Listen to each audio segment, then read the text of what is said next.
신앙생활을 하다가 보면 우리가 암묵적으로는 동의를 하지만 선뜻 입에 올리기가 어려운 말들이 있습니다. 특별히 오늘날 같이 한 사람의 인격이 소중하게 여겨지고 공감이 중요한 시대에는 더욱 이런 이야기들이 많은 것 같습니다. 저는 그 중에 하나가 바로 고난을 받으라라고 하는 말이 아닐까 생각을 합니다. 여러 가지 사역으로 힘들어하는 지체에게 또 가정과 사역이 일터에서 힘들어서 더 이상 사역을 감당하기 어렵다는 성도들에게 따뜻한 말로 위로하기보다는 그래도 우리가 고난을 받아야 합니다라고 권면하는 것은 어떻게 보면 그 사람을 소중하게 여기지 않고 목표를 위해서는 한 영혼도 희생시킬 수 있는 것처럼 보이는 잔인한 사람처럼 보일 수 있는 것이지요. 특별히 이것은 교회에서 돕고 또 권면하는 자리에 있는 사람들에게 있어서는 더욱더 조심해야 하는 말인 것 같습니다. 왜냐하면 오늘날 교회는 무엇보다 사람이 소중하다고 생각하기 때문입니다. 그런데 오늘 본문에 바울은 이런 우리들의 유행과는 다르게 전혀 다른 이야기를 하고 있습니다. 에베소로 보냄을 받고 연소함으로 인해서 연소함과 여러 가지 상황으로 인해서 눈물을 흘리고 있는 그 디모데를 향해서 복음과 함께 고난을 받으라라고 담대히 말하고 있기 때문입니다. 물론 이것은 특별히 목회자이기 때문에 그럴 수 있다라고 말을 할 수도 있습니다. 하지만 바울의 이야기를 살펴보면 너가 특별히 목회자이기 때문에 이렇게 해야 된다라고 하는 그런 당위는 잘 찾아볼 수가 없습니다. 오히려 일반 성도들도 함께 이해하고 있고 또 붙들어야 되는 그 사실들을 근거로 인해서 바울이 이야기를 하고 있는 것이죠. 그래서 이러한 이야기는 소수의 리더십들을 향한 권면일 수 있지만 또한 오늘날 우리 역시나 함께 들어야 하는 또 들을 수 있는 그런 이야기라는 것입니다.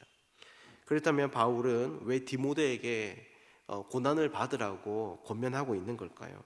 힘들어서 눈물을 흘리고 있는 그 상황을 바울은 분명히 알매도 불구하고 왜 그를 향하여서 오히려 담대하게 고난을 받으라고 말을 하는 것일까요? 오늘 이것에 대해서 함께 좀 살펴보도록 하겠습니다. 우선 9절의 말씀입니다. 9절을 보면 이렇게 이야기를 합니다. 하나님이 우리를 구원하사 거룩하신 소명으로 부르심은 우리의 행위대로 하심이 아니요 오직 자기의 뜻과 영원 전부터 그리스도 예수 안에서 우리에게 주신 은혜대로 하심이라. 아멘. 여러분 이것이 무슨 말입니까? 바울은 고난을 받으라라고 하는 이야기를 앞절에서 이야기를 하고 난 다음에 이어서 하나님이 우리를 구원하신 그 사실에 대한 이야기를 늘어놓고 있습니다.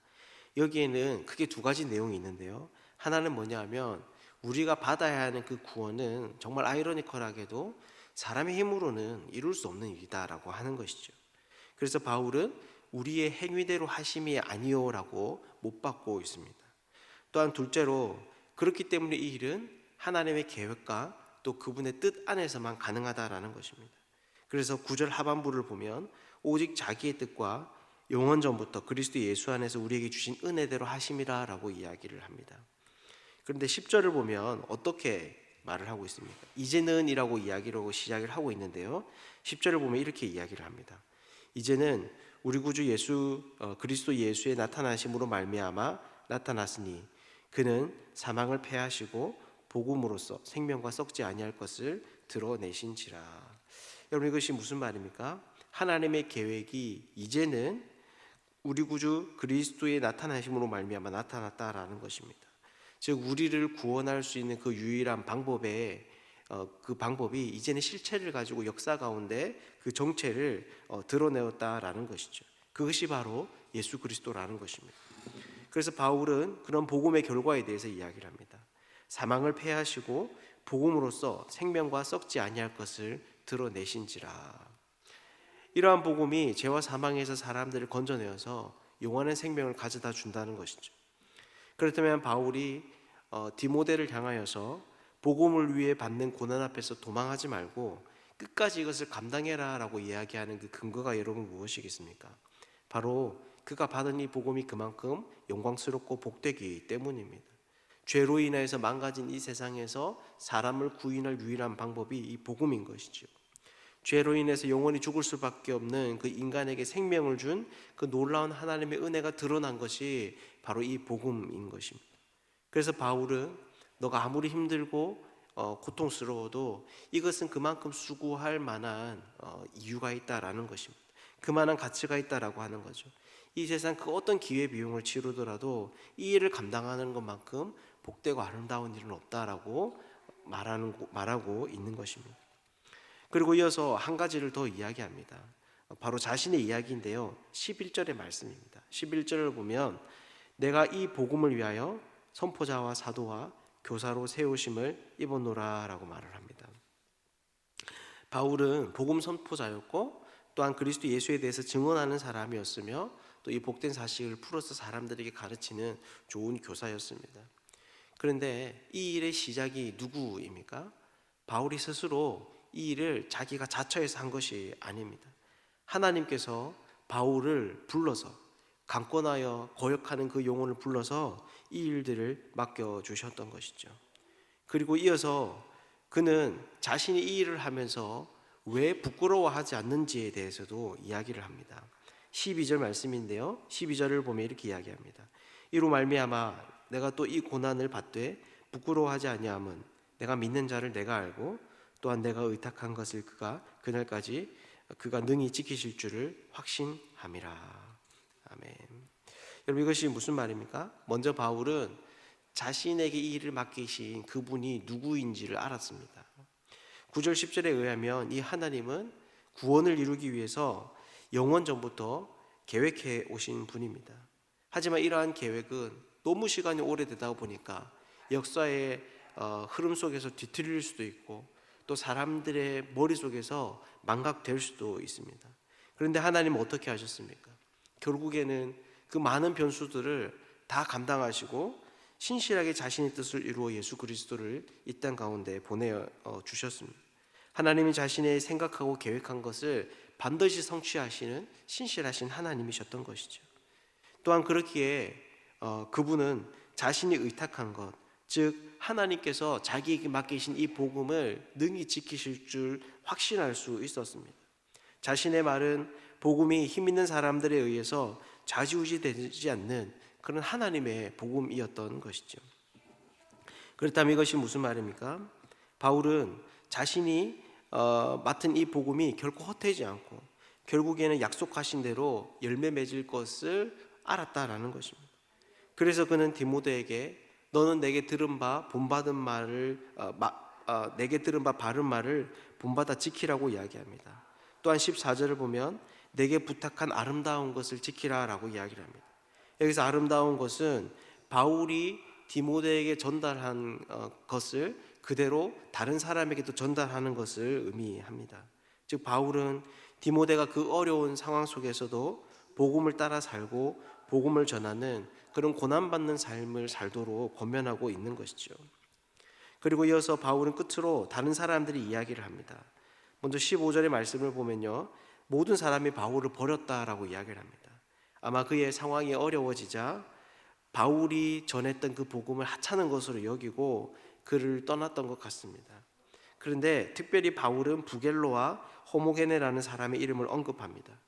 특별히 이 두 사람의 실명이 언급된 것으로 보아서 이 두 사람은 바울에게 있어서 또한 디모데에게 있어서 아마 그 당시 초대교회에 있어서 신뢰할 만한 그런 동역자였던 것 같습니다. 그런데 그들 역시나 바울의 이런 형편을 보고 그 곁을 떠난 것이죠. 하지만 그런 상황 속에서도 끝까지 바울과 함께하는 사람들이 있었습니다. 16절에 보면 오네시보로라는 사람인데요, 16절을 보면 이렇게 이야기를 합니다. 원하건대 주께서 오네시보로의 집에 긍휼을 베푸시옵소서. 그가 나를 자주 격려해주고 내가 사슬에 매인 것을 부끄러워하지 아니하고.